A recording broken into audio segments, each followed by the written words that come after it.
Hello everyone, hope you are fine. Now let's start our today's class and today our topic is motivation and learning. आज का जो हमारे topic है वो motivation और learning पे है. अब हम देखेंगे मोटिवेशन क्या चीज़ है. मोटिवेशन वो कह रहा है कि motivation is one of the most important and frequently used words in psychology. It refers two factors which move और एक्टिवेट इंडिविजुअल. ऐसे कुछ फैक्टर्स जिससे कोई एक इंडिविजुअल जो है वो एक्टिवेट हो जाए, वो किसी काम में इंटरेस्ट लेना शुरू करे, उसको हम बोलते हैं मोटिवेशन. जैसे कि मान लो एक बच्चा अगर पढ़ाई नहीं कर रहा, उसको हम एक चॉकलेट देंगे या उसको टॉफ़ी का बोलेंगे, अगर तुमने ये हमें सुना दी, ये पढ़ लिया आप लोगों ने या ये लर्न किया, तो हम आपको एक चॉकलेट टॉफ़ी देंगे. तो बच्चे में एक एक्सटर्नली मोटिवेशन आएगी, वो उसको एक रिवार्ड का कंसेप्ट आएगा कि हाँ अगर मैंने ये काम किया तो उसके कंपेटिव मुझे ये मिलेगा. तो उसको हम मोटिवेशन कहते हैं, उस प्रोसेस को. Thus motivation can be defined as the process of activating, maintaining, directing behaviour towards a particular goal. ठीक है. अब स्किनर ने कहा कि motivation is the super highway of the learning. के मोटिवेशन जो है ये एक हाईवे की ये सुपर लर्निंग है. और नेक्स्ट इसने गुड ने कहा कि motivation is the process of arousing, sustaining and regulating activity. Motivation हो गया कोई भी एक्टिविटी उसको सस्टेन करना, उसका रोज़ आना, उसको रेगुलर करना. ये हो गया गुड की जो है मोटिवेशन की डेफिनेशन, आपने याद रखनी है. अब दो हमारे पास मोटिवेशन की दो टाइप्स हैं, एक है इंट्रिंसिक, एक है इंटरनली, एक हो गया एक्सटर्नली. जैसे इंटरनल मोटिवेशन क्या हो गया कि हमें अगर खाने भूख लगी है तो हमें खाने की ज़रूरत है, तो हमें हमारे अंदर ये मोटिवेशन आती है कि हमें अगर सर्दी है तो हमें गर्म चीज़ खानी चाहिए, या अगर गर्मी है तो हमें ठंडी चीज़ कोल्ड ड्रिंक वगैरह लेनी चाहिए. ये हो गया हमारे पास इंटरनल मोटिवेशन. ऐसा एक्सटर्नल हो गया कि अगर टीचर ने हमें कोई जो है एक टास्क दिया है कि आप ये कंप्लीट करो, उसके कंपेरेटिवली आपको ये रिवार्ड दिया जाएगा, तो उसको हम बोलेंगे एक्सटर्नली मोटिवेशन. ठीक है. अब जैसे ये इसने दिया हुआ है इंटरनल और एक्सटर्नल मोटिवेशन को हम ध्यान से देखेंगे, इसमें ये क्या कह रहा है. अब इसमें देखिए इंट्रिंसिक मोटिवेशन क्या है.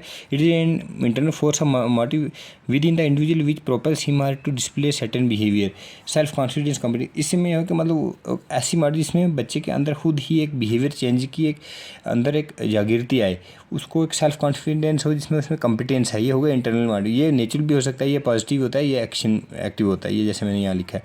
ऐसे एक्सटर्नल क्या हो गया कि which sets individual behaviour into motion. A student who is extensive motivated will execute an action in order to obtain some rewards or avoid some sanctions. A student who studied hard for examination because he desired to obtain. अब एक बच्चा एक exam के लिए अच्छी तैयारी करता है ताकि उसको बेटर ग्रेड मिल पाए. Similarly a runner who wants to win prize will need constant practice. अगर एक रनर है उसको एक प्राइज़ का वो चाहता है कि ये फर्स्ट प्राइज़ मुझे मिले, तो वो अपनी लर्निंग को प्रैक्टिस करेगा, तो बार बार. ये हो गया एक्सटर्नल मोटिवेशन. और इंटरनल मोटिवेशन मैंने आपको बता दी है. अब ऐसी कुछ हमारे पास प्रिंसिपल्स हैं लर्निंग मोटिवेशन और लर्निंग के, कि हमें प्रिंसिपल है मोटिवेशन इन लर्निंग के हमें जो ऐसे कुछ प्रिंसिपल ध्यान में रखने हैं जिससे हमें मोटिवेशन के प्रिंसिपल जिससे हमें लर्निंग हो. अब सबसे पहले all learning must have a purpose, कि जितनी भी लर्निंग है उसका एक गोल होना चाहिए, उसका एक पर्पज़ होना चाहिए, उसका एक हमारे पास टारगेट होना चाहिए. Teachers and students should work together to establish long term goal so that the work is eliminated student. अब उस्ताद को और बच्चों को मिल के किसी एक टॉपिक पे या किसी एक गोल पे काम करना चाहिए ताकि उनका जो कोलैबोरेशन है उससे एक अच्छी लर्निंग आए. नेक्स्ट है student need skill and knowledge. बच्चों को स्किल की, हुनर की और इल्म की ज़रूरत है जिससे उनके अंदर मोटिवेशन आएगी. All students require necessary knowledge to complete their work and achieve their goal. हर बच्चे को जो है एक्वायर करनी चाहिए, उनको ज़रूरत है, रिक्वायर हो क्या, necessary knowledge to complete their work and achieve their goal, के जो है अपना काम कंप्लीट करे और अपनी जो है गोल को, अपने टारगेट जो टारगेट सेट किया उसको गेन करे. उसके लिए बच्चों को नॉलेज की ज़रूरत है. नेक्स्ट है स्पेसिफिक एम्पावर ऑफ स्टूडेंट्स.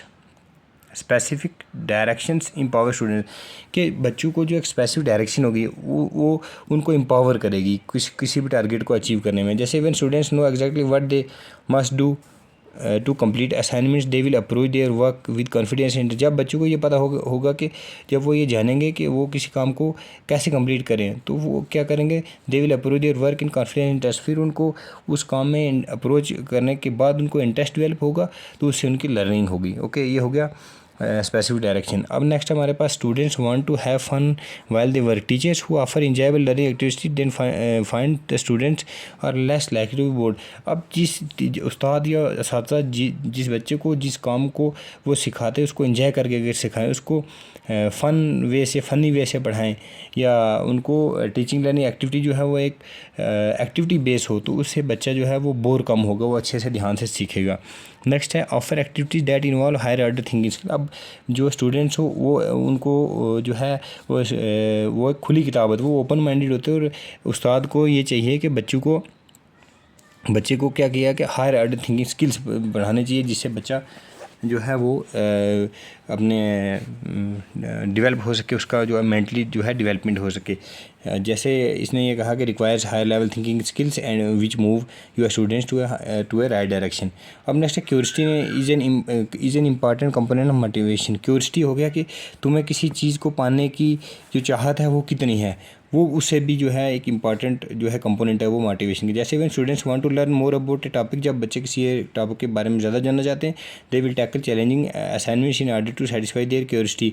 फिर वो इस काबिल हो जाते हैं कि वो उस चैलेंज को जो है एक्सेप्ट करने के लिए टफ़ टास्क भी ले। जैसे मान लो एक बच्चे को अगर मैथमेटिक्स में प्लस के क्वेश्चन अच्छे आते हैं, तो वो फिर बोलता है कि मुझे 3 रकमों वाले दो, 4 डिजिट वाले दो, 5 रकम वाले क्वेश्चन दो मुझे, तो वो उसकी क्यूरियोसिटी से उसकी लर्निंग हो गई।